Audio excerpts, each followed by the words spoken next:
Ako si cortisol, isa akong hormone na ginagawa sa adrenal glands sa ibabaw ng kidneys mo. Ang chemical balance ko ay C21H30O5. Kilala mo ako bilang stress hormone. Hindi ako kalaban. Ako ang tumutulong sa iyo para mabuhay.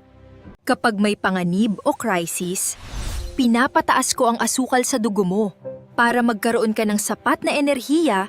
Inihahanda ko ang katawan mo sa matinding sitwasyon. Ito ang survival mechanism mo. Pero tandaan mo, kapag palagi mo akong pinapagana, doon nagsisimula ang problema. Pero kapag sobra at kulang ako, naaapektuhan ko ang balance ni dopamine. Kaya minsan nawawalan ka ng gana o naghahanap ka ng mabilis na reward. Minsan nagiging resulta ng addiction.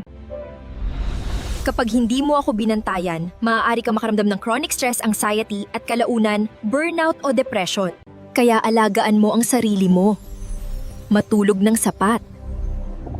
Mag-ehersisyo araw-araw. Iwasan ang sobrang galit at toxic na environment, bawasan ang walang katapusang scroll sa social media, at matutong magpahinga at huminga ng malalim. Hindi ako masama, pero wag mo akong abusuhin.